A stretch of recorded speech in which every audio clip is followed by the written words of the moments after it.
Lá, 1 João, capítulo 2, nós vamos dar ênfase, meus irmãos, no versículo 6, mas vamos ler desde o versículo 1, tá? 1 João, capítulo 2, versículo 1, diz assim na NVI: Meus filhinhos, escrevo-lhes estas coisas para que vocês não pequem. Se, porém, alguém pecar, temos um intercessor junto ao Pai, Jesus Cristo, o justo. Ele é a propiciação pelos nossos pecados, e não somente pelos nossos, mas também pelos pecados de todo o mundo. Sabemos que o conhecemos se obedecemos aos seus mandamentos. Aquele que diz, eu o conheço, mas não obedece aos seus mandamentos, é mentiroso, e a verdade não está nele. Mas se alguém obedece a sua palavra, nele verdadeiramente o amor de Deus está aperfeiçoado. Preste minha atenção agora. Desta forma sabemos que estamos nele.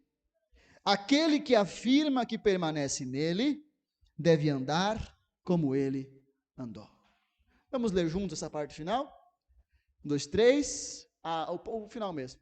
Vamos lá. Quem afirma que permanece nele, deve andar como ele andou. Senhor Jesus, nós estamos mais uma vez, Pai, diante da Tua palavra. A despeito de qualquer outra circunstância, nós temos plena convicção de que o Senhor nos trouxe aqui, de que o Senhor está entre nós, Pai.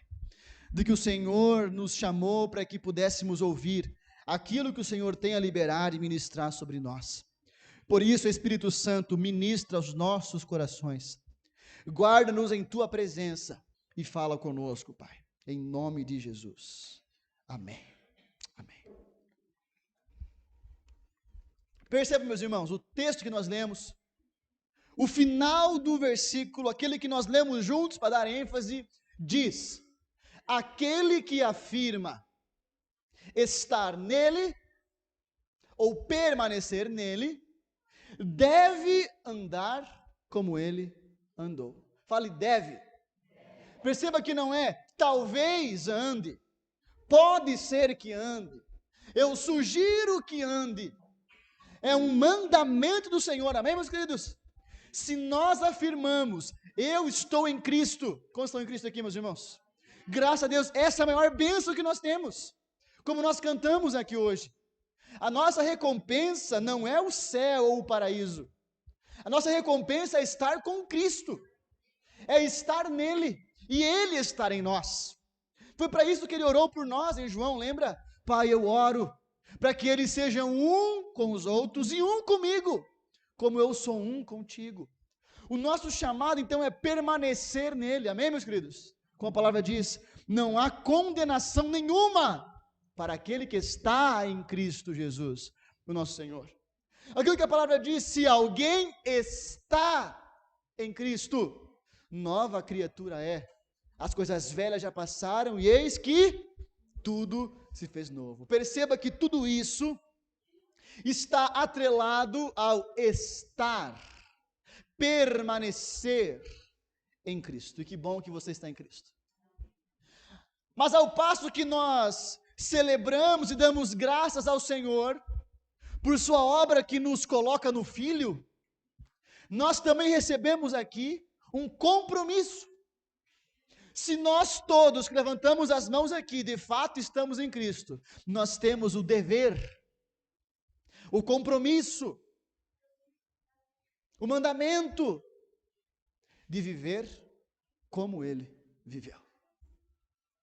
Posso ouvir um amém?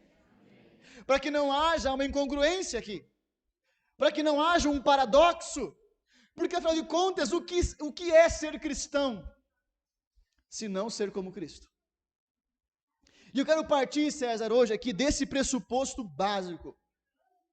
A vontade de Deus para o seu povo é que o seu povo se torne como Cristo. Ai, pastor, eu quero saber qual que é o meu chamado.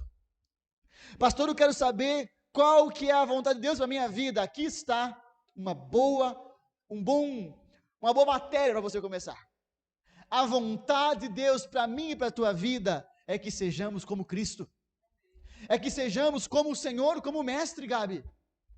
Porque nós, por nós mesmos, Emerson, nós não damos alegria ao coração do Pai. Quando Cristo, nosso Senhor, foi batizado, a voz do céu disse: este, singular, individual, este é o meu Filho amado, em que minha alma tem prazer. Como nós podemos nos tornar filhos amados que dão prazer ao Pai? Há uma única maneira: sermos como o Filho amado, que dá prazer ao Pai. Sermos como Cristo Jesus, o nosso Senhor. Aqui está da essência do discipulado. Qual é o objetivo do discipulado? Comer pipoca. Falar da vida dos outros irmãos. Tomar chimarrão, mate doce, coca, café, comer pastelzinho. O objetivo do discipulado é que nos tornemos mais semelhantes a Cristo. Aqui está o objetivo do trabalho pastoral. Em Gálatas 4,19, Paulo fala que quando ele exerce seu trabalho, ele sofre dores de parto até que Cristo seja formado na igreja. Tudo que nós fazemos aqui como liderança, como pastores da igreja, tem o objetivo final de nos tornar mais semelhantes a Cristo. O discipulado tem o objetivo de nos tornarmos semelhantes ao Mestre. O propósito da obra redentora do Senhor não é simplesmente nos livrar da condenação. Porque se fosse assim, meus irmãos, Jesus não precisaria viver 33 anos e meio. Pastora Paula, se Jesus nascesse e Herodes atingisse êxito na sua empreitada de matar Jesus, e Jesus fosse morto ainda bebê, será que o sangue dele ainda seria poderoso para purificar nossos pecados? Eu creio que sim, porque é o Filho de Deus.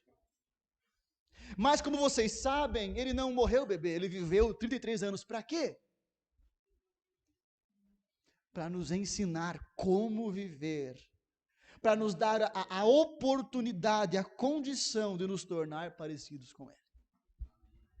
A obra de Cristo em nosso favor, então, não é somente para nos livrar da condenação, mas para nos tornar semelhantes a Ele. Esse é o propósito, Max, que já foi iniciado, que acontece diariamente em nós e que acontecerá plenamente no dia do nosso Senhor. Porque aquele que começou a boa obra em nós é fiel para terminá-la até o dia do Senhor. Eu creio nisso, meus irmãos.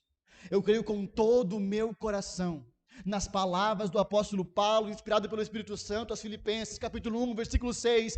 Cristo, que começou em nós a sua obra, concluirá essa obra até o dia da sua volta. E que obra é essa? Nos tornar como Ele.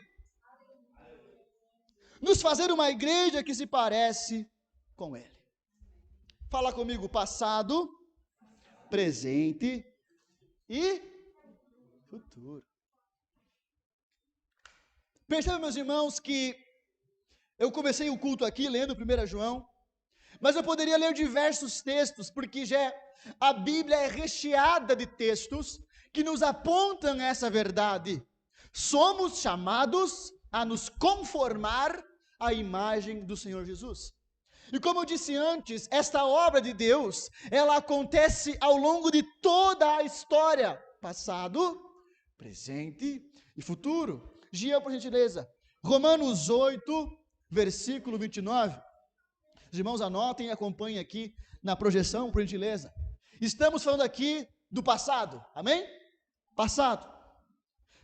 Pois aqueles que de antemão conheceu, Deus também os predestinou para serem conformes à imagem de seu Filho, a fim de que ele seja o primogênito entre muitos irmãos. Está aqui. Você sabe, você conhece o versículo anterior a esse. O versículo 28 fala assim: porque sabemos que Deus trabalha e age em todas as coisas para o bem daqueles que amam a Deus, que foram chamados segundo o seu propósito. Pois, percebe, meus irmãos? Paulo está falando que Deus usa todas as circunstâncias da vida para o nosso bem. Tem alguém que ama a Deus aqui? Tem, né? Portanto, meus irmãos, Deus trabalha em todas as coisas, em todas as circunstâncias para o nosso bem. E nós já pensamos, então, tudo aquilo que eu quiser, o cara lá de cima vai me dar. Essa teologia não é bíblica, a teologia da Xuxa é essa, meus irmãos. Nós pensamos, quando lemos Romanos 8:28, que se Deus quer meu bem, o meu bem é aquilo que eu acho que é o meu bem. Mas na sequência, versículo 29, Emerson, Paulo explica que bem é esse que Deus quer para nós. Qual é o bem supremo de Deus para mim e para você? E se é um bem supremo, meus irmãos, não pode ser algo que se esvai com o tempo, não pode ser algo que é consumido pela traça, não pode ser algo transitório, porque é um bem supremo. Vocês estão comigo aqui? Qual é o bem, Jean, que Deus tem para o seu povo? É um bem tão importante, Emerson. É um propósito tão sério de Deus para conosco, que Ele nem sequer esperou nascermos para preparar para nós. Que Ele nem sequer esperou o mundo ser formado para preparar para nós. Que Ele nem sequer esperou Adão ser formado para planejar esse bem para nós. Pois aqueles que de antemão conheceu, pois aqueles que antes do quê? Não antes do 4 de maio de 96, no meu caso, mas antes do tempo existir, antes do firmamento ser posto no céu, antes de Adão ser formado da terra, Deus conheceu a mim e a você. E aos que de antemão conheceu, prognósticos, a esses também predestinou. O que é isso? É destinar com antecedência. Amém? Para onde Deus nos destinou? Para que Deus nos destinou? Qual é nosso alvo? Perceba, pastor, eu ando meio sem destino. Deus já te predestinou. Pastor, eu ando meio sem rumo. Ele já predestinou o nosso alvo. E qual é esse alvo? Ele nos predestinou para sermos conforme a imagem do seu Filho. Esse é o nosso bem maior.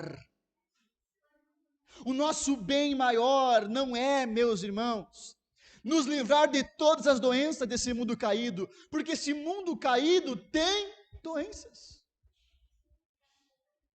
Esse bem que Ele preparou para nós de antemão não é nos livrar de dores naturais desse mundo caído, não é tornar todos nós muitíssimo ricos, sem exceção.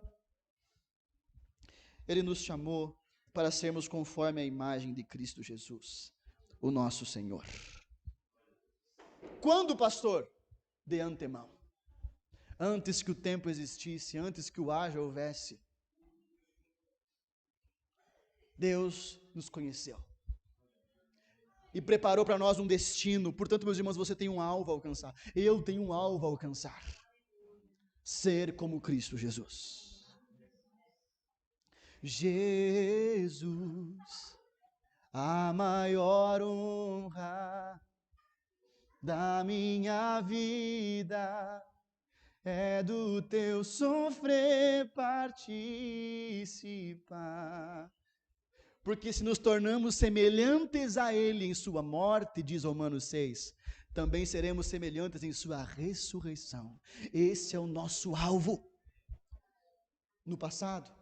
Mas não obstante a isso, também se encontra no presente. Fala presente. Jean, 2 Coríntios 3, versículo 18. 2 Coríntios 3, versículo 18. Diz assim: e todos nós que com a face descoberta contemplamos a glória do Senhor, segundo a sua imagem, estamos sendo transformados com glória cada vez maior, a qual vem do Senhor, que é o Espírito. Diga amém. Diga glória a Deus. O texto anterior que eu citei diz que Deus de antemão nos predestinou, ato consumado, passado, ato executado, amém? Mas no texto que lemos agora, fala que nós estamos sendo ato presente e contínuo. A ação de Deus em nós hoje tem o objetivo qual? De nos tornar a imagem do próprio Senhor. Paulo, aqui nesse contexto de 2 Coríntios, está falando sobre a nova aliança em Cristo Jesus. Está comigo aqui? Sobre que Paulo está falando? A nova aliança. Uma aliança que, se comparada à antiga, é muito mais íntima. Vou pedir para as crianças dar uma segurada. Eu sei que é difícil, né? O espaço, o ambiente. Uma aliança que é muito mais íntima. Uma aliança que é muito mais pessoal. Amém, meus irmãos? Uma aliança que é muito mais relacional. Tanto é que nessa nova aliança já não há mais véu. E agora todos nós temos livre acesso ao Pai. Não precisamos mais de intermediadores. Sabia que você não precisa só pedir oração para mim? Nem para outro irmão? Você pode orar. Já pensou? Dobrar o joelho na nossa casa e falar com o Criador do Universo. Todos nós podemos, nesta nova aliança. E uma vez que todos nós podemos, quando exercitamos essa dádiva que recebemos, de termos acesso ao Pai mais uma vez, quando vivemos nesse ambiente de relacionamento íntimo, pessoal com Deus mais uma vez, sabe qual é o resultado último desse relacionamento? Sabe qual é? Sermos transformados segundo a imagem de Cristo. Pois todos nós, que com a face descoberta, sem véu, contemplamos a glória do Senhor, em oração, em consagração, em intimidade, em relacionamento, estamos sendo transformados segundo a imagem dEle, em glória cada vez maior, que vem do Senhor, que é o Espírito. Esse relacionamento com Deus sem segundas intenções. Esse relacionamento com Deus sem ser um relacionamento interesseiro.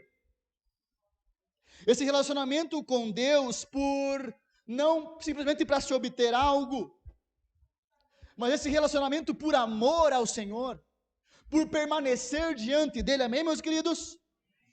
Ele nos leva a um lugar de transformação. Portanto, a ação na eternidade é de predestinação. A ação no presente é de transformação. Nos transformar em Cristo Jesus. A semelhança de Cristo Jesus, o nosso Senhor. Amém? Essa ação, meus irmãos, eu imagino sendo a ação do caminho da cruz. Eu imagino sendo a ação do discipulado. Eu imagino sendo a ação do oleiro que está moldando o vaso para torná-lo à semelhança do seu próprio filho. O vaso que somos nós, e às vezes tem que tirar uma boa parte do barro do nosso coração. E você fala, meu Senhor, essa parte eu gostava. E fala, não presta, essa parte não presta, tem que tirar. Aí você fala, ai, você já viu um vaso reclamando? O oleiro, eu era mais bonito. Não, meus irmãos, deixe o Senhor moldar a sua vida. Deixemos o Senhor moldar a nossa vida. Sabe onde acontece isso? No lugar de intimidade. Sabe o que nos leva a isso? As disciplinas espirituais que estamos aprendendo nas quartas-feiras aqui. Não existe transformação, contemplação, semelhança com Cristo sem uma vida com Cristo. Ora bolas, irmãos! É quando contemplamos Ele que somos transformados por Ele.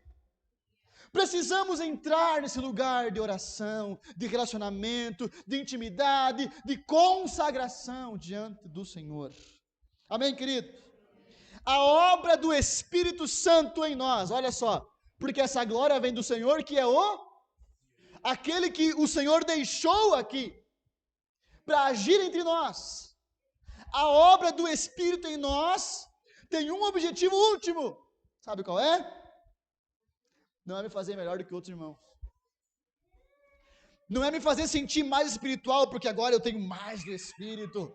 Olha só, chocorotocotoroco. Olha a minha variação de línguas estranhas que eu tenho aqui. Olha só. Agora eu tenho dons espirituais. Hey! Olha só, eu oro, eu sou cheio, eu levito, eu flutuo no Espírito, eu navegarei. Não é este o objetivo da obra do Espírito em nós. Não é me fazer girar mais rápido, não é me fazer cair mais frequentemente. A obra do Espírito em nós tem o objetivo de nos tornar mais semelhantes a Cristo Jesus, o nosso Senhor. Esse é o nosso propósito, da eternidade ao presente, e se não bastasse, no futuro. Jean, por favor, 1 João 3, versículo 2. Esse texto me assusta um pouco, confesso, meus irmãos. Olha ali. Amados, agora somos filhos de Deus, e ainda não se manifestou o que haveremos de ser, mas sabemos que quando Ele se manifestar, seremos semelhantes a Ele, pois o veremos como Ele é. Duda, João escreve aqui para as igrejas e fala: amados irmãos, hoje nós somos filhos de Deus. Irmãos, isso já é muita coisa. Posso ouvir um amém? Concorda comigo? Isso já é extraordinário. Ser filho de Deus carrega consigo perdão, justificação, reconciliação, adoção, herança de Cristo conosco. Há muita coisa dentro do pacote filiação divina. Isso já bastaria. Isso já é excelente, irmãos. Eu tenho comigo que, assim como os estudiosos dizem, que nós não usamos toda a capacidade cerebral, lembra disso?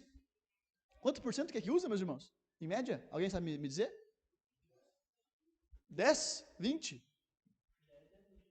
Oi? Mais que 10%? Vamos colocar 20%?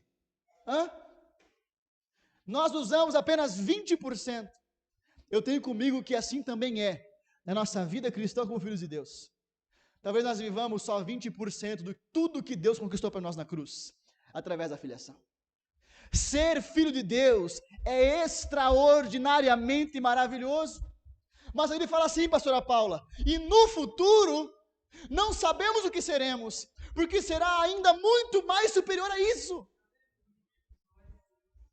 Meu Deus, o que pode ser superior a ser filho de Deus? Como o texto que fala que o Espírito que temos hoje é o selo, é o penhor, é a entrada, é o sinal daquilo que receberemos na glória. Irmãos, pega a tua maior experiência com Deus, não é uma gota mediante o que viveremos com o Senhor na eternidade. Não está revelado que ainda veremos de ser, mas se eu pudesse resumir em uma coisa, diz João, nós seremos ainda mais semelhantes a Ele. Na eternidade passada, Deus nos destinou a sermos como Cristo. No presente, o seu Espírito trabalha em nós para nos tornarmos como Cristo. E na eternidade futura, nós seremos como Cristo. Porque esse é o nosso chamado. Esse é o nosso lugar. Esse é o nosso propósito diante do Senhor. Sermos como Cristo. Porque achas, meus irmãos, que nós seremos ainda mais semelhantes a Ele no céu? Está aqui, porque o veremos como Ele é. Quer dizer o quê? eu me torno mais parecido com Cristo à medida que eu contemplo mais claramente quem Ele é. Quantos querem ser mais parecidos com Jesus? Ore mais. Jejue mais. Deixa eu fazer um curso de Desescope. Faça o curso de Desescope. É bom. Mas o curso não te torna mais parecido com Jesus. A teologia não te torna mais parecido com Jesus. O que te torna é o relacionamento com Ele. Eu já falei algumas vezes aqui, Márcia, às vezes eu fico pensando, quando eu não estiver mais aqui. Porque a gente, meus irmãos, é um sopro. E talvez os nossos netos, se Deus nos der a graça de termos, em nome de Jesus, se lembrarão de nós ainda. Mas talvez os bisnetos já não vão lembrar mais. E nesse curto espaço de tempo em que seremos lembrados, como você quer ser lembrado? Já contei aqui a história de um pregador que eu ia pesquisar e esqueci de novo de pesquisar o nome dele. Mas que ele vai pregar na Inglaterra, Jéssica, a cavalo. E ele está pregando, Marco, e ele chega numa família para pregar o evangelho para eles. E acontece uma nevasca muito forte durante alguns dias. E esse homem é convidado a ficar com a família, né? Você não vai sair agora com uma nevasca dessa a cavalo, fica aqui com a gente. E ele agradeceu e permaneceu o restante do inverno naquela casa, já. E todos os dias ele estava com a família e pregava o evangelho. Amém? Quando o inverno acabou, ele seguiu viagem, foi embora, o ano passou, veio outro ano, veio outro inverno, e veio outro pregador naquela casa. E enquanto o pregador anunciava o Senhor Jesus, Duda, a criancinha, filho do casal, disse assim: eu conheço esse cara. Quem? Eu conheço esse de quem você está falando. Jesus? Sim. Como tu conhece? Porque ele passou o inverno aqui em casa. Será que os nossos próximos podem dizer o mesmo de nós, meus irmãos? Quero compartilhar contigo esse sonho.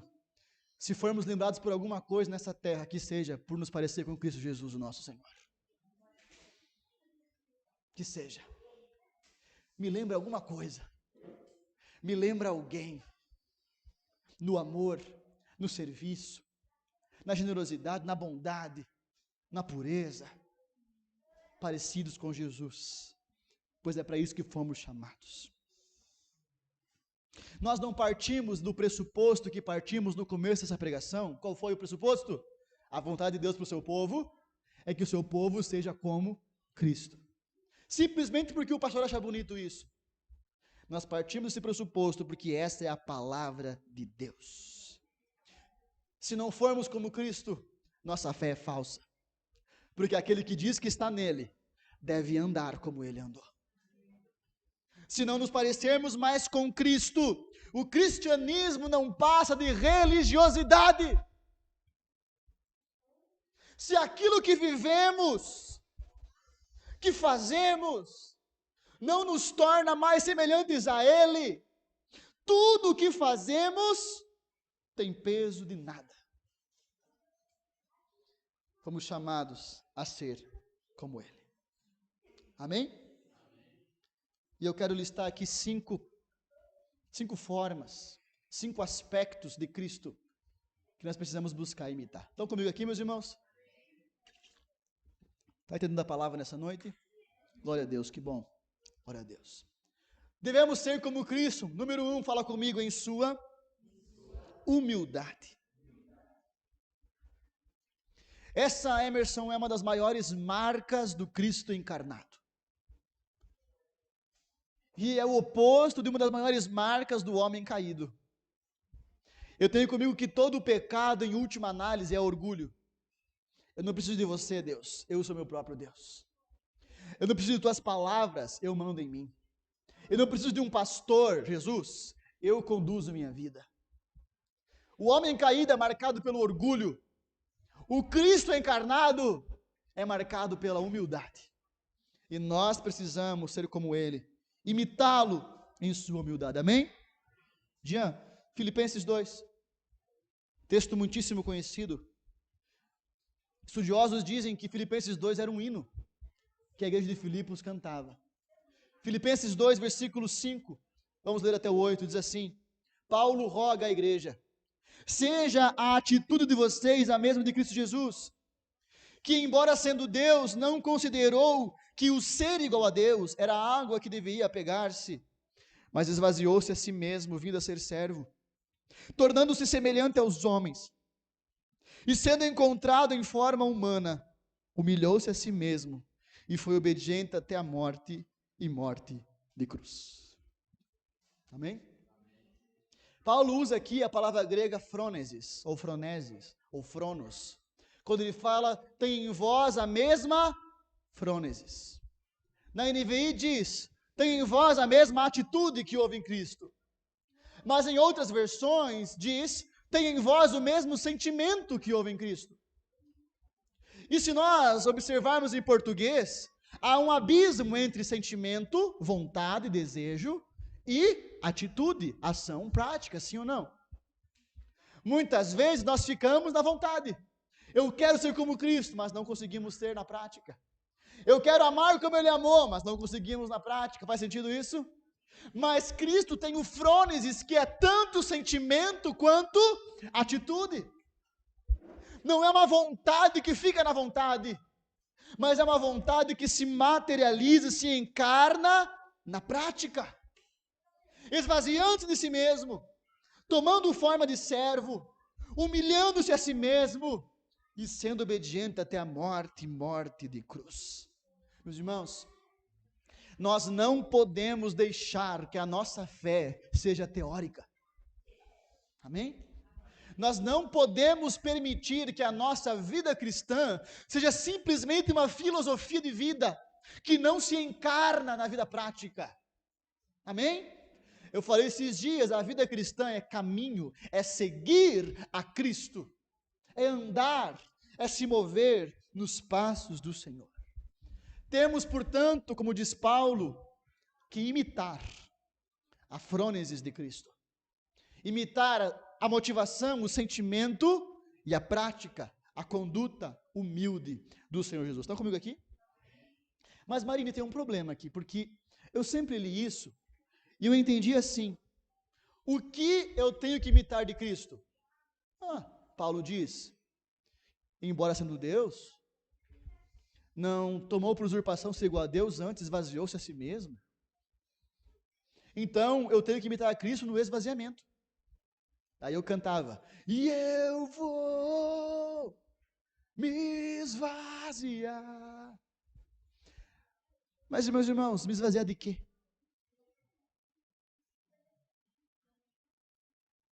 O pastor Jonas Madureira tem um livro maravilhoso chamado Inteligência Humilhada. Quando ele fala que nós não precisamos humilhar nossa inteligência, nós só temos que reconhecer que ela já é humilhada por si mesma. Cristo tinha do que se esvaziar, nós não temos, nós já estamos humilhados. Mas é difícil para o ser humano reconhecer que ele é fraco, pobre, miserável, cego e nu. A nossa imitação de Cristo não está relacionada a nos esvaziar, mas está relacionada à obediência de Cristo Jesus. Porque quando ele assumiu forma de servo, como eu e você, ele fez uma coisa, foi obediente até a morte, e morte de cruz. Cristo se torna como nós, para nos mostrarmos o caminho, para nos tornar como Ele. Ele encarna, assumindo forma humana, para nos mostrar como viver. A minha comida e a minha bebida é fazer a vontade do meu Pai que está nos céus. Ele fala, eu não faço nada por mim mesmo, mas só faço aquilo que eu vejo meu Pai fazendo. Ai, João Batista, não vou batizar você, Jesus. Não, temos que fazer para que se cumpra o que está escrito. Pedro, eu vou te proteger, Jesus. Jesus fala, não, Pedro, você acha que se eu quisesse, não poderia rogar ao Pai? E Ele mandar 12 miríades de anjos, mas como então se cumpriria o que está escrito? A vida de Cristo é uma vida de humilhar a si mesmo, submetendo a sua vontade a vontade do Pai. Posso ouvir um amém? O nosso chamado, na imitação de Cristo, é fazermos a vontade do Pai a nossa comida e bebida. Não viver por nós, mas por Ele. Em humildade.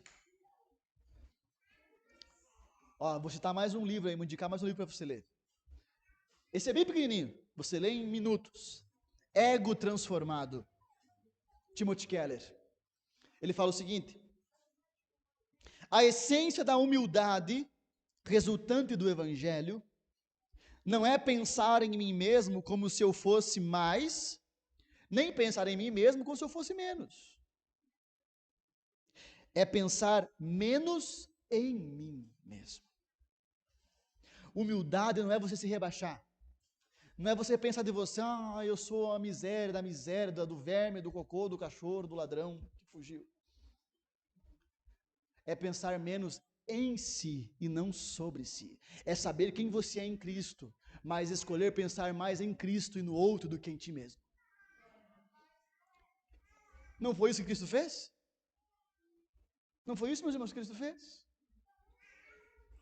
Temos que imitá-lo na sua humildade. Amém?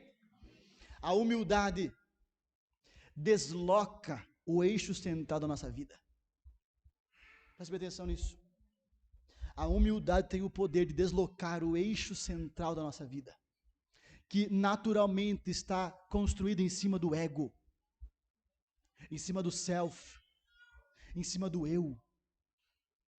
Mas na humildade, somos direcionados à vontade do Pai, em obediência e submissão. E essa obediência vai automaticamente me fazer olhar para o próximo. Amém? E esse é o próximo ponto na nossa imitação de Cristo. Estão entendendo, meus irmãos? Temos que ser como Cristo, a semelhança da sua humildade, e temos que ser como Cristo na semelhança do seu serviço. Fala comigo, em seu serviço. Como lemos em Filipenses 2, quando Cristo encarna, Ele toma em si a forma de servo. E qual foi a forma que Cristo tomou quando encarnou? Me ajuda a pregar, meu irmão. Bem pentecostal isso, né? Me ajuda a pregar. Homem. Cristo encarnou em forma de homem. Mas a Bíblia não fala, Ele tomou forma de homem. A Bíblia fala, tomou forma de... Porque servo e homem é a mesma coisa. Servo e homem são sinônimos. O ser humano foi criado para servir. Por isso que ou você serve a Deus, ou serve Satanás. Não tem meio termo. Amém, meus irmãos? Fomos chamados para sermos servos. Cristo, então, se torna como nós, como eu disse antes, para nos ensinar a sermos como Ele. O homem Deus, o último Adão, o modelo perfeito é o homem da humildade. E a humildade nos leva ao serviço. Porque eu paro de pensar só em mim e começo a pensar no próximo. João 13, 14 e 15. João 13, versículos 14 e 15. Aleluia. Jesus diz assim: pois bem, se eu, sendo o Senhor e mestre de vocês, lavei-lhes os pés, vocês também devem lavar os pés uns dos outros. Eu lhes dei o exemplo para que vocês façam como lhes fiz. Um dos maiores símbolos do Jesus servo está aqui. Quando na última ceia, você conhece a história, né? Ele levanta, cinge os lombos com uma toalha, pega uma bacia com água e diz assim para os discípulos: eu quero lavar os pés de vocês. Isso, quando Jesus faz, Ele está assumindo voluntariamente o papel de escravo. Porque esse dever de lavar os pés de quem chegava, Marina e Cauã, era do escravo. Aquele que não está ali para ser servido, mas para servir os outros. Mas nem os discípulos lavaram os pés de Jesus, todos com os pés sujos. E Jesus se coloca na posição de escravo.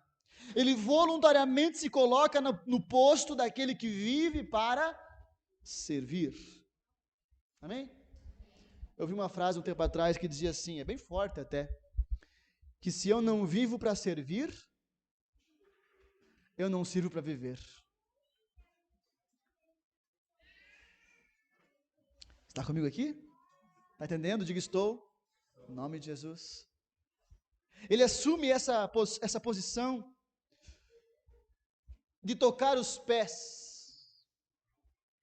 Eu tenho comigo a pastora Paula que poucos querem tocar os pés. Muitos querem tocar mãos, fechar acordos, acertos, alcançar, pegar, subtrair, conquistar. Mas poucos querem tocar os pés. Os pés são mal cheirosos. Tem alguém com o pé mal cheiroso aí? Os pés sujos de alguém que caminhou quilômetros pela região árida da Galileia. Pés sujos, fedorentos, machucados, talvez com frieira, com bolha aberta, feridas profundas, pés indecorosos. E Jesus, servo, toca. Pés que mesmo assim representam fundamentos. Amém? Os fundamentos do corpo. E se não tivesse pé aqui feio, que o meu pé, meu irmão, tem um dedo que é todo torto assim, ó. Meu bem queria que eu depilasse o dedão do pé esses dias, que tem uns pelos meio feio no dedão do pé. Mas esse pezinho feio é o que mantém esse corpo em pé. E nós, como igreja, às vezes nós queremos tocar as outras partes no mundo, mas não queremos tocar os pés. Não queremos tocar o fundamento que precisa ser lavado. Os fundamentos que precisam ser purificados, para que o restante permaneça em pé. Estão entendendo aqui? Os discípulos de Cristo são chamados a tal obra, a alcançar, a servir, a tocar lugares que ninguém mais quer tocar, a entrar em ambientes que pessoas não querem entrar. Os discípulos são chamados a não viver em busca de honrarias, mas preferir honrar. Os discípulos são chamados a não fazer simplesmente por obrigação, mas fazer por amor voluntário. Pergunto aos senhores e senhoritas, Jesus era obrigado a lavar os pés dos discípulos? Claro que não. Por isso que o serviço cristão não pode ser por obrigação, tem que ser por voluntariedade. Mas eu sou filho, eu sou herdeiro, eu tenho promessa, eu sou salvo, eu sou santo, co-herdeiro de Deus, herdeiro com Cristo Jesus, mas eu escolho servir o fraco, o miserável, o pobre, o nu, o aflito, o aprisionado. Porque temos que ser como o Cristo que serve. Amém? A vida cristã está estreitamente atrelada a servir. Servir a Deus e automaticamente nos levará a servir o próximo. Que façamos essa reflexão, meus irmãos. O quanto temos servido alguém. Deus nos deu 24 horas por dia, 7 dias na semana, 30 dias no mês, ou 31 ou 28. Quanto desse tempo é destinado a servir alguém que não eu? Quanto dos recursos que me vêm são destinados a servir outra pessoa que não eu? #ThinkAbout. Temos que ser semelhantes a Cristo, portanto, em sua humildade, em seu serviço, e em seu amor. Semelhantes a Cristo em seu amor. Perceba, irmãos, que cada coisa está atrelada à outra, não é? De modo que é impossível compartimentar, é impossível fragmentar a semelhança de Cristo. Quantos estão entendendo? Veja, se de fato buscamos a humildade de Cristo, isso tem que nos fazer obedientes. Se de fato buscarmos a obediência de Cristo, isso vai nos levar a servir. E se o serviço que fazemos é o serviço de Cristo, isso tem que ser feito com amor. Não tem como desassociar uma coisa com a outra. Porque como diz 1 Coríntios capítulo 13, ainda que eu fale a língua dos anjos e dos homens, ainda que eu venda tudo que eu tenho e dê aos pobres, ainda que eu me entregue a mim mesmo para ser queimado, se não tiver amor, de nada valeria. Sabe o que é nada? Nada é zero multiplicado por 1 trilhão. Sabe quanto que dá? Zero. Zero. Eu faço 1 trilhão de coisas. Se não tem amor, o resultado é zero. Eu sou todo ocupado e atarefado. Se não tiver amor diante do Senhor, é zero. Precisamos do amor, amém, meus irmãos? Perdão. Paulo nos exorta, ao exortar a igreja de Éfeso, capítulo 5, Efésios capítulo 5, versículos 1 e 2, olha só. Portanto, sejam imitadores de Deus como filhos amados, e vivam em amor, como também Cristo nos amou e se entregou por nós mesmos, como oferta e sacrifício de aroma agradável a Deus. 2 pontos aqui. Primeiro, vivam em amor. Alguém tem Efésios 1 aberto aí? Perdão, Efésios 5, versículo 1 aberto? Alguém tem? Não? Não tem problema. Porque algumas versões trazem andai em amor. A minha diz vivam em amor. Tanto um termo quanto o outro está trazendo a nossa atenção ao fato de que filhos de Deus não fazem atos isolados de amor. Hoje é o dia do amor, então hoje eu não vou comer carne vermelha, eu vou comer só peixe. Hoje não posso fazer nada, não posso dar de moto, não posso empinar, não posso dar o grau. Hoje eu vou dar uma cesta básica para uma criança no Natal, eu vou dar um chocolate para quem precisa. O ano inteiro não pense em ninguém a não ser em si mesmo. A imitação do amor de Cristo não são atos isolados de amor, é vivam em amor.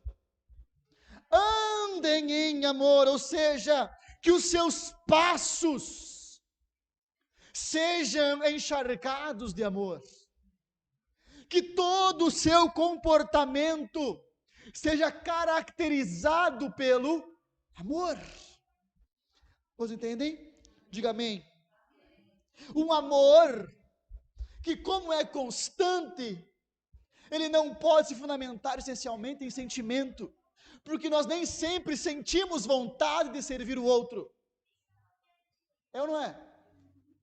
Nós nem sempre sentimos vontade de sermos humildes e obedecermos a Cristo servindo pés sujos, que você já lavou várias vezes e disse não vai por ali, ele vai de novo por ali, e Deus fala vai de novo e lava, porque é o que eu fiz com você. Concorda comigo? Estão comigo aqui?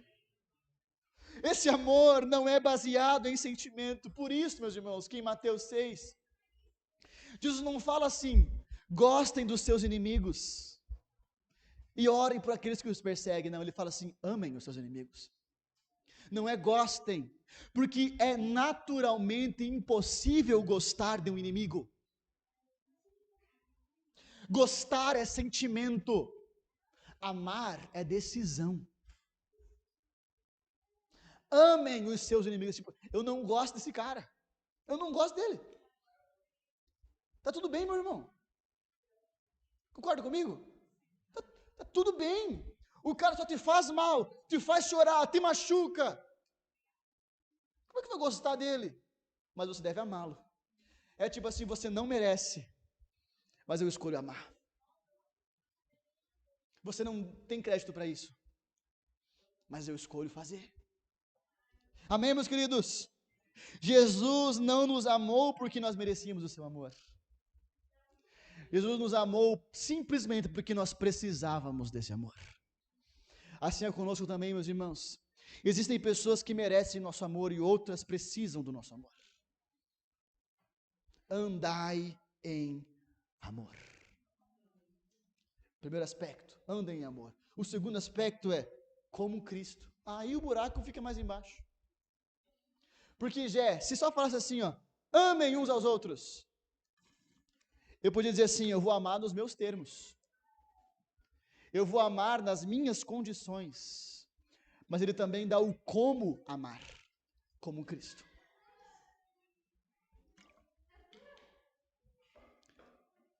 Como filhos amados, vivam em amor, como também Cristo nos amou.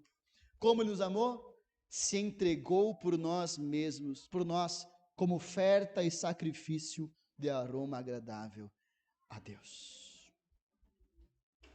O próprio Jesus fala isso, Emerson, João capítulo 13, 34, 35. Um novo mandamento lhes dou, ame-se uns aos outros, como eu os amei. Vocês devem amar uns aos outros, e veja, com isso, se vocês amarem uns aos outros como eu os amei, todos saberão que vocês são meus discípulos, quando amarem uns aos outros. E como Cristo nos amou? Com o amor do Calvário, com o amor do Gólgota, com o amor da cruz, com o amor sacrificial, com o amor que não levou em conta o abandono dos seus amigos, porque todos o deixaram. Como nos amou?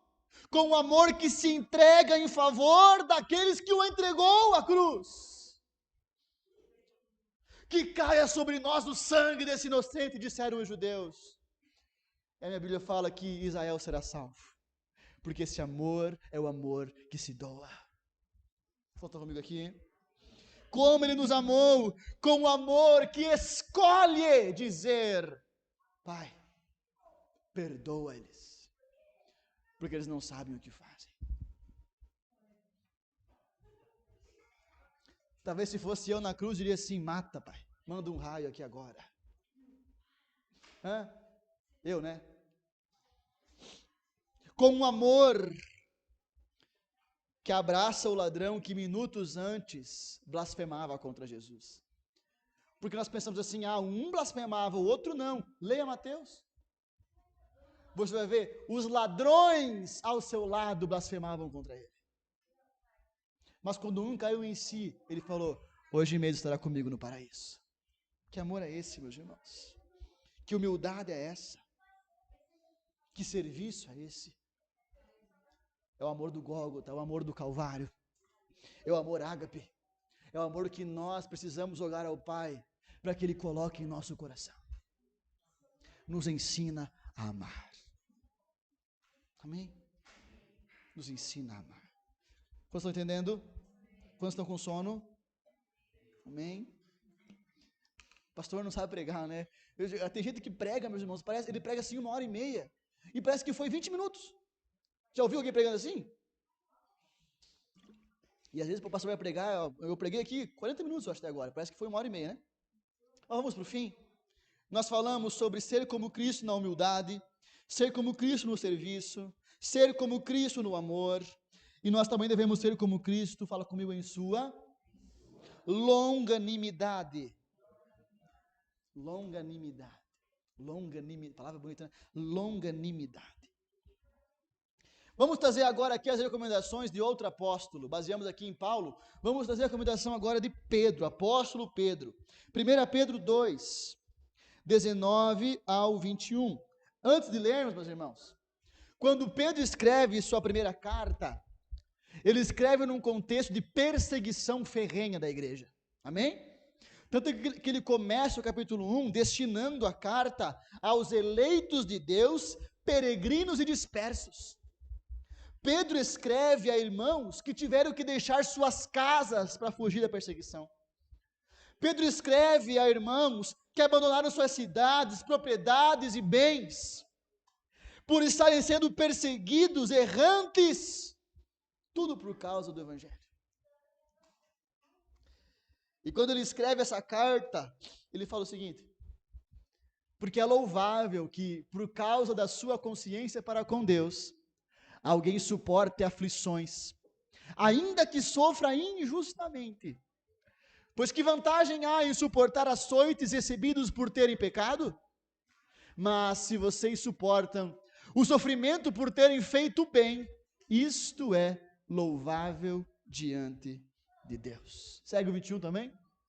Para isso vocês foram chamados. Para quê? Para quê? Para suportar os sofrimentos. Pois também Cristo sofreu no lugar de vocês e deixou exemplo para que sigam os seus passos. Ai, ai, ai. Nós temos que ser como Cristo em sua longanimidade. Pedro diz que é louvável a Deus, é um culto a Deus, é uma oferta a Deus, quando nós suportamos as aflições e sofrimentos injustos, sem retroceder. Assim como Tiago fala, irmãos, considerem motivo de muita alegria o fato de passarem por diversas provações. Esses caras estão ficando loucos.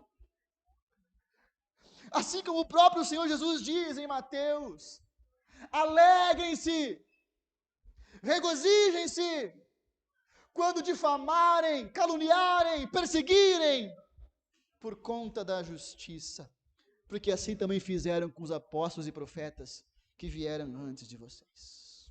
Amém? O povo de Deus é para ser um povo longânimo. Pastor, o que é isso na prática? É o crente que luta para submeter os seus impulsos à vontade do Senhor. Crente não anda por seus impulsos. Mas eu sou assim, pastor. Que Jesus mude e nos torne como Ele. O que é isso na prática? É o crente que busca converter o seu coração. O que é isso na prática, pastor? É o crente que não retribui o mal com o mal. É o crente que não devolve a aflição com juros e correções. É o oposto do crente que fala o seguinte: eu sou convertido, mas meu facão não é. É o oposto do crente que fala assim: eu sou assim, não levo satisfação para casa. Vai se converter em nome de Jesus. Amém? Eu sou assim, falou, levou. Se converter em nome de Jesus. Estou errado, meus irmãos? Não vai ficar bravo comigo, né? Amém. Já pensou se Cristo fosse assim? E qual é o nosso chamado? Na eternidade, no presente e no futuro, sermos semelhantes a Ele. Não estou falando que é fácil, mas estou falando que é possível. Amém? Por fim, temos que ser semelhantes a Cristo. Fala comigo em sua missão. Humildade. Meu Deus. Serviço. Amor. Longanimidade. Missão. João 17, 18. Jesus fala o seguinte. Ele está orando ao Pai. E ele fala assim: como me enviastes ao mundo, assim eu os enviei ao mundo. Assim como o Pai enviou Cristo ao mundo, Cristo também nos envia ao mundo. Aqui, meus irmãos, nós podemos observar em dois aspectos. Primeiro, o aspecto da grande comissão. Amém? Deus enviou Jesus ao mundo. Para fazer o quê? Abrir uma igreja, um templo, fundar uma religião, juntar um monte de dinheiro em caixa. Olha só, nós temos tantos mil em caixa. Foi para isso que Jesus veio, meus irmãos? Jesus veio para pregar arrependimento a todas as nações. Jesus veio fazer discípulos. Amém? E nisso ele envia a sua igreja, pregai o evangelho a toda criatura. Façam discípulos de todas as nações, batizando eles em nome do Pai, do Filho e do Espírito Santo. Aqui nós temos o resumo da missão macro de Cristo, pregação e discipulado. Aqui nós temos a missão macro da igreja, pregação e discipulado. Amém? Mas eu quero observar um outro aspecto com um pouco mais de atenção, que é o destino do envio. Jesus fala: assim como me enviastes ao mundo, eu também os envio ao mundo. Mas isso parece estranho, meus irmãos, porque Jesus não estava no mundo, então Deus o enviou do céu para o mundo. Faz sentido, sair de um ponto A para um ponto B. Mas nós já estamos no mundo, e ele fala que vai nos enviar ao mundo. Ora, o que isso quer dizer? Eu percebo da seguinte forma, meus irmãos, é uma questão de ótica. Preste bem atenção. Cristo precisou sair do seu mundo para adentrar no nosso mundo. E da mesma forma ele nos envia a sair do nosso mundo para adentrar no mundo dos que precisam de Cristo Jesus nas suas vidas. Vocês entendem? Não se trata de uma missão EAD. Não se trata de uma missão home office. Amém? Não se trata de uma espécie de missão virtual ou missão teórica. Não se trata de uma missão de falácia. Amém? A missão do Cristo que precisamos encarnar também é a missão de entrar no mundo daquele que sofre. É a missão, meus irmãos, de penetrar nas dúvidas dos duvidosos, penetrar nas perguntas dos questionadores, adentrar nas lágrimas dos que choram, na festa do que se alegra. Amém, meus irmãos? Adentrar a solidão dos isolados, na alegria daquele que canta, nas lágrimas daquele que chora. É uma missão encarnacional. Amém? Não é uma missão de falas teóricas, mas de vida prática. Veja, Jesus saiu do seu mundo para entrar no nosso mundo. E agora ele envia a sua igreja a sair dos seus próprios mundos, seus próprios mundinhos, para adentrar no mundo do próximo, para adentrar no mundo do outro. Quantos estão entendendo? Diga estou. Glória a Deus. Olha só, 8:45, em 3 minutos eu encerro. Fica uma pergunta, meu Marine, no ar. Eu acho que nós entendemos até agora, né? Fomos chamados para quê? Na eternidade, no presente e no futuro, para sermos como Cristo. Sermos como Cristo em quê? Sermos como Cristo na sua humildade, no seu serviço, no seu amor, na sua longanimidade, na sua missão. Mas aí, meus irmãos, fica uma outra pergunta. Como? Eu não sei você, mas quando para mim estava pronto o sermão, aí depois veio uma... Mas como? Como ser assim? Como ser como Cristo? Por quê, pastor? Porque, primeiro ponto, nós não somos como Cristo. Isso é base. Irmãos, nós podemos nos achar os melhores do mundo, mas nós não somos como Cristo. Por nós mesmos, nós não somos como eles. Amém, meus irmãos? Olha só, cara. Viver como Cristo é um chamado ao antagonismo ao Adão caído. Amém? Quantos entendem o que eu estou dizendo aqui? A natureza humana caída é o oposto da natureza de Cristo. Somos chamados à humildade, mas amamos ser honrados. Somos chamados ao serviço, mas amamos que outros nos sirvam. Somos chamados ao amor, mas odiamos nos sacrificar por outro. Somos chamados à longanimidade, mas não queremos levar desaforo para casa. Somos chamados à missão encarnacional, mas queremos fechar em nossos próprios mundinhos. Porque nós somos o exato oposto de Cristo. Gálatas capítulo 5, versículo 17 diz: pois a carne, natureza caída, deseja o que é contrário ao Espírito, natureza de Cristo. E o Espírito que é contrário à carne, eles estão em conflito um com o outro, de modo que vocês não fazem o que desejam. Está claro isso, meus irmãos? Está claro? Nós não somos assim. O melhor ser humano da face da terra, ele não é como Cristo. Portanto, como viver como Cristo? Primeiro passo, reconhecer a minha incapacidade. Na força do braço eu não consigo. Por mim mesmo eu não consigo. Quantos concordam comigo? Quantos estão comigo? Eu não consigo ser bom. Eu não consigo ser perfeito. A minha justiça está a eternidades de distância da justiça de Cristo. Primeiro passo é reconhecer que eu não consigo. Amém? É isso que o Evangelho faz com a gente. Você ouve umas coisas aqui e você fala assim, mas é impossível. Você ouve umas coisas no discipulado que você fala assim, mas é impossível. Nem se irá com o irmão já foi para o inferno. Impossível. Nem olhar já pecou. Impossível.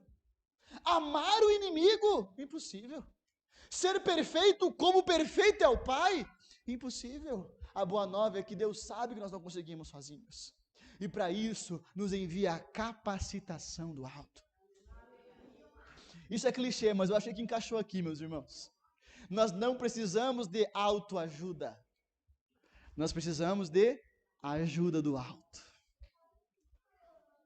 Capacitação do alto. Eu quero citar um teólogo do século XIX chamado William Temple. Olha o que ele fala, meus irmãos. Você que está com sono, mas presta bem atenção, já estou terminando, tá? Amanhã é feriado, você dorme mais.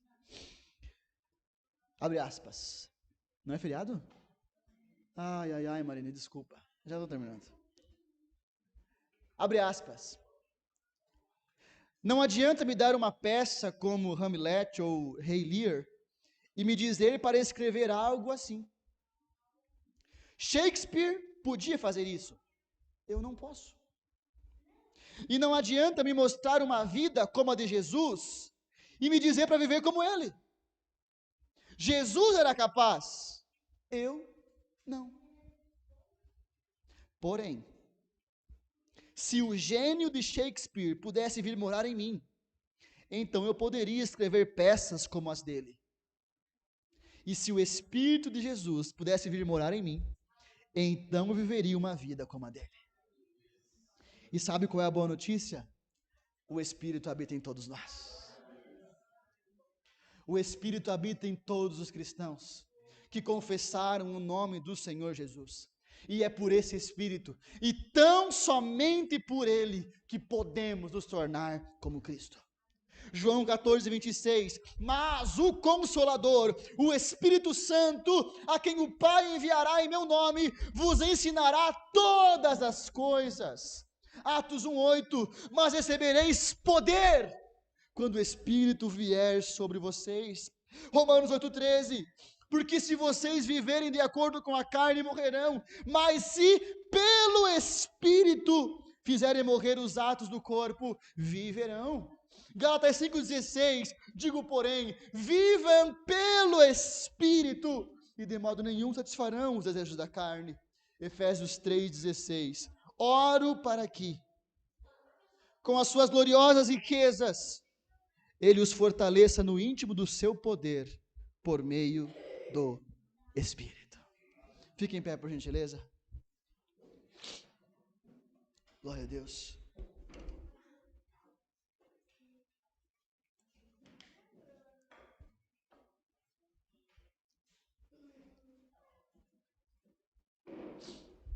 Para ficar gravado no coração. Número 1. O propósito de Deus para o seu povo. Fomos predestinados na eternidade para sermos como Cristo. Recebemos o Espírito que trabalha em nós hoje para sermos como Cristo. No dia do Senhor, não sabemos ao certo como seremos, mas sabemos de uma coisa: seremos como Cristo. Número 2, devemos ser como Cristo em sua humildade, serviço, amor, longanimidade e missão. Número 3, como viver assim? Primeiro, reconhecendo que eu não consigo sozinho. E segundo, entendendo que o Espírito me capacita para isso. Resumo na prática. Apelo na prática. Nós precisamos nos encher do Espírito Santo. Nós precisamos desesperadamente mergulharmos no Espírito. Nós, meus irmãos, carecemos da presença do Espírito. Nós dependemos do Espírito. Amém? Sendo assim,